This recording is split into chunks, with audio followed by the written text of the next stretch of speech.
come up to me and be like, man, did you get a facial? Like, what's different about you? And I couldn't explain it to him. Yeah. I love that. Sorry. I was just enjoying the moment. So after the concert, you got a good heart. So after the concert, you decided to move to Texas. Again, I'm just using the framework that I had been taught about who God was, where he was at, what avenues that I needed to pursue God through. And so I'd gone to this mission summer camp a few summers, and my dad had brought me, and we'd go to other countries. And That was growing up, you did? yeah, growing up. What ministry was it with? Teen Mania Ministries. My parents were still involved there a little bit. Well, my dad was. They had an internship that they offered where you could go there for a year. You would work a job on the campus, and you paid tuition, and then they would give you board and food. And so we had like a dorm that we stayed in with guys. And I changed my phone number and I moved there. So what were your hopes going into Teen Mania? I just wanted some time to get away from the world that I had been in with all my friends and the environment. Yeah, and just a place where I could, all I wanted to do was pursue this voice that had spoken to me. Yeah. That's all I cared about. I became, there was no other way but to be Like obsessed affixed. almost, huh? Yeah, like I'd never experienced anything in this life, no high, anything that compared to it. And so I had to know who this God was and what this purpose was for my life. Because he said he had one, but he didn't tell me what it was. Okay. Yeah. So you're on this journey of finding what your purpose is. Mm-hmm. So what you felt like you were supposed to do was like what you were taught growing up was like go to this place, isolate yourself, and there will be other people like you there who are all trying to figure out the same thing, and God will speak to you in that moment and in that place. Yeah. Like we were not allowed to date while we were there, so you were to be abstinent, focused, which wasn't an issue for me. I had no desire to date anybody anyways. And you were like required to read the Bible, like we had reading plans, but like I would just read on my own. I'd get up every single morning faithfully, like 7 days a week, and I would go sit in the hall by myself and I would read, and I would practice listening to that voice that spoke to me. And the voice would get like more and more clear the more time I would spend. Yeah. You talked about you being extremely innocent during that time. How did your innocence or lack of skills play into your choices there? So when I started my life over and had this experience, it was almost like I was a child again. My joy was there, my innocence. But in the same token, I was very naive because I had like I said before, I hadn't developed a way of thinking for myself, making decisions for myself. All the decisions had been made for me. The only decisions that I'd made for myself was like bad decisions to do drugs and different stuff. The first 6 months that I was there were really good. Met friends. I worked in the mechanic shop, so I learned a trade underneath a master mechanic, and which is super cool because only 3 of you guys got that out of like a couple hundred kids there. There was like 500 or 600 kids there. Wow. And most of them were in the call center, and they had to call and like ask for money donations. It was like slave work. And you guys didn't get paid to do any of this stuff? No, we worked Monday through Friday, like 9 to 5, and we had classes like in between work. But I started to notice that there were some issues with the internship after they started asking us to work. At first it was volunteer to work on Saturday because they needed extra funds. But then it became mandatory. They were like, you have to work on Really? Saturdays. Yeah. And I was like, something's not right. That's crazy you picked up on that. I'm sure most of these people were just like, okay, Yeah. this is weird. Like, But everything was required. So if you were there, like, what the problem was is that there were kids who were there against their will. yeah, That yeah, their yeah, parents sent them there because they were bad kids. And so Yeah. they were like constantly pushing the boundaries, and they felt more forced to have to do the events, the things, because we had events that we would do where they'd put us out in the middle of the woods for like 3 days and give us like rations, and we had to like pretend like we were winning over an unreached people group, and Oh, wow. yeah, different extreme stuff like that, which this ministry was known for that sort of thing. We had like physical training boot camp, kind of like military style, where we trained to go hike a mountain. And I think some of the kids that were there were like had really bad attitudes towards it because they didn't want to be there. Their parents were like making them go. The whole ministry was run by students. There were no adults. Oh, really? Yeah. There was like maybe a handful, maybe 4 or 5 adults, and then the rest, like if you stayed a second year, you became a dorm leader. If you stayed a third year, okay, I'm you following. became like a leader of like a call center facility. So what happened was the people that stayed there like had this entitlement about them, and they would just treat other people kind of like trash. They kind of stroked your ego as you stayed longer. And Yeah, there was a ranking system. So could you tell me a little bit about the purity culture and the strict rules and how it affected your understanding of faith? Yeah, so they taught us that you were not to have sex before marriage, or it was a sin. That was really big then. They required you to not date. Mm-hmm. So people were constantly hiding dating. Yeah, so I just wanted to leave after April. Yeah. You were supposed to stay for the summer and work through the summer, and it was hot as hell, and I was like, I'm not middle staying. of Texas. Yeah. Yeah, I actually met with the leader, Jeff Pruitt, of the school, and I told him, I said, hey, I'm leaving. I feel like there's something wrong that's going on in the school, and I don't think it's right for the students to be, like, they would have panels where a student would get in trouble, and then their peers would, like, put them in a room, and they would be judged by their peers. So whenever you have an issue or there's an issue with you or whatever. If you break a rule, then you go sit before the panel. Sit before this panel. The panel who were, it was actually people who were in your same class as you that would bring to the panel. Really? Yeah, the people who were serious about staying a second year, they would bring those people in and kind of condition them to, like, not put up with the, yeah. So they brought you before the panel? Yeah, I was brought before the panel because I was in a business program where we were being trained to do business, and we had to raise money for a car wash. And I think the car wash supplies was in a shed, and like they told me to get it, and I needed to be there a certain time. And so I broke the lock off the shed because nobody gave me like the code for it, or the code wouldn't work. I used a hammer and beat the lock off. And so they wrote me up for that. And I was like, but I brought the stuff. Like, yeah, I broke the $10 lock. So they sat me in front of a panel with all these people, and they were like, you broke into this place and you're now a bad person. And they actually kicked me out of the business program. Oh, really? Yeah. What the hell? And so there's something else. Like one of the third year students came up to me when I was going to leave, and he told me, like, it was God, if God told you to be here, then God wouldn't tell you to leave early. And if you leave early, then you're stepping outside of God's will for your life.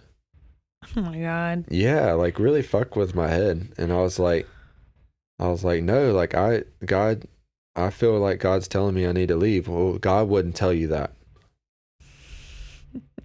And where do you get the balls to question someone's decision about the course of their own life?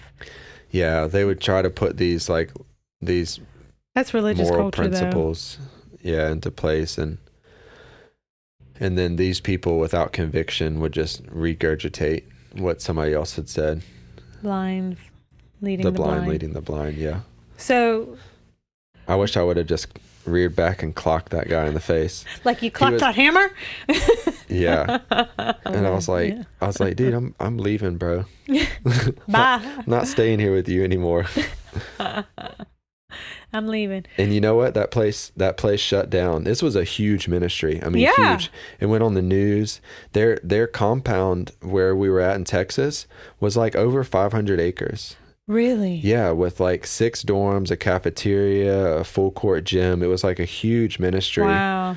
And within a year or so, it shut down. So The whole thing. okay, so they kicked you out of the business thing, and that's when you were like, hey, I'm just leaving all of it together. And Yeah. then not even a year later, it shut down. Yeah, and I told him, I said, I feel like this place is going to shut down soon. And he's like, no, it's not. He's like, we're fine. And, I just understand if you need to leave. Oh, okay. Yeah. Jeez. So, like, when that happened, how did that experience strengthen your confidence in hearing that voice? Like, all of it. What helped you from it? It when you're that young, and you're trying, it's like being a child who's trying to learn a language, and then someone else comes and says, no, that's not the right language. It's actually this language over here. Yeah. And so these people would tell me things like leaders and stuff, and I looked up to them like, hey, you're stepping outside of God's will for your life. And it would create confusion for me.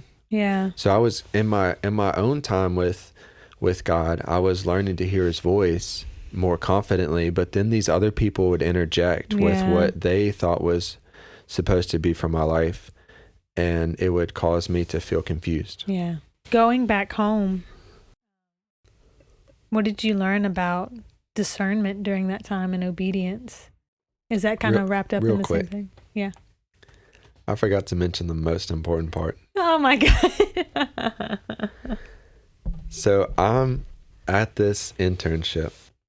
Christmas break comes. I saw something that you posted on Facebook about how your life had changed recently, and I was like, oh my gosh, cool. And so I sent you a message like wanting to hear more about it, and I was trying to convince you to come to the school that I was at.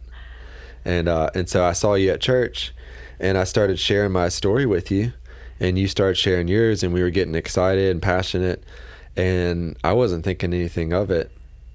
And then all of a sudden this guy walks up, and he steps between us, and he's like, hi, my name's David. And I was like, oh my gosh, she's got a boyfriend.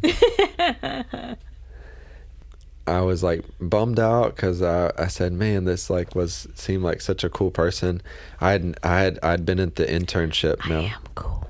Keep going. I'd been at the internship for 6 months, and I had no interest in anybody there. I was like, and there are plenty of girls interested in you. Yeah, there are plenty of them. Yeah. They would actually get mad at me. They'd be like, you don't ever spend time with us. Because I was always doing business stuff. I was starting a jean company at the time, a clothing line. You never spend time with us. Yeah, that's what they told me. They sat me down one time, and I was like, I'm sorry, guys. Like, I'll come eat lunch with you. Oh, wait, Sternum. What's wrong? What's right? And they're probably so taken aback by me. You're just like, sorry, guys. I'm just doing my business ventures. Oh, he's so dreamy. Keep going. You're so funny. Thank you. So he stepped in.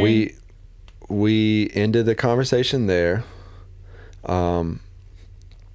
You and I were you were messaging back and forth with me still, and I said, hey, if I was dating you, I wouldn't want somebody else messaging you. So out of respect, I also can't be talking to girls like in a relationship. That was at my school. And I had just gone to IHOP when you messaged that to me. So it worked out perfectly, but I was so sad.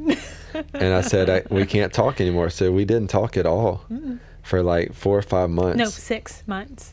6 months. And I said, if it's meant to be, we'll run into each other again, kind of thing. Uh-huh. But I went back to school, and I started telling everybody that I had met my future wife.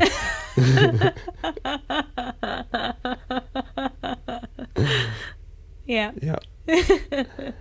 Because at the school they taught us to pray for who we wanted to be our wife and be descriptive, like what you want her to look like, personality, all that stuff. And like I'm over here like check Jessica.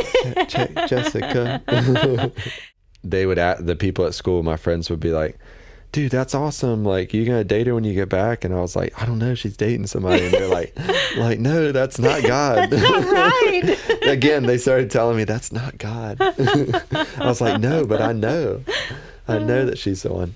So funny. And so I waited, and then I got back, and I ran into you at church again. Yeah, it was about May. And I was like, kind of hesitant. Hey, I was like, how are you and David doing, kind of thing. And I think you told me that y'all had broken up, and you had just gotten back from IHOP, and you weren't allowed to date. So it was like, phew, sweet relief. I invited. So I'm not in sin. So I invited her to go to Starbucks. Yeah. And we sat at that Starbucks for 4 hours. Yep, College just Drive. talking. Mm-hmm. And we pretty much haven't been separate since. Nope. Attached to the hip. Look. Yeah. Yeah. It was a sweet moment. I was really shocked that you waited. I know. I really was. You messaged me on my birthday. And that was the first time you reached back out to me. And I was like, oh, he remembered. He remembered me. He didn't forget. And I was doing something in Kokomo, Indiana. And I came back and we met up. And that's when we went to Starbucks. And we hooked up. On camera? We'll get into the details because there was a lot of passion and drama and church cult stuff that all happened like as we were dating. Yeah. And not just cult like we've been talking about, like deeper shit than that. And so you really want to hear about that. Yeah. And we were still, again, pretty naive. So we just would kind of follow along. Naive is a good word. I had no common sense when it came to that stuff. Yeah. We followed leaders without question. Yeah. So that's pretty much it. Yeah. Next episode, we'll get more into the details of that. And we're going to share your story as well. Yeah. Next time. Yeah, we'll share mine, and then we'll probably go into the details of that. So, cool. That was such a sweet story. All of it. Oh. All right. Now we're going to burn it. Oh. The past is in the past. Let it go. Let it go. I'm one with the wind and sky. This is the good part of our story now, but it's like there's good parts of it, but then there's also bad parts intertwined. Yeah. You can see where like there were such great things happening, but then like there was this force that was trying to stop it constantly. Yeah. And it took us a long time to find out what that force was. It only took us 10 years? No, I'd say after 5. Texas we figured it out. 5 years. We just kept it quiet for a while. Yeah, and then finally put my foot down. Yeah. So yeah, thanks for watching and being a part of the podcast and listening to our stories. So we'll see you next time.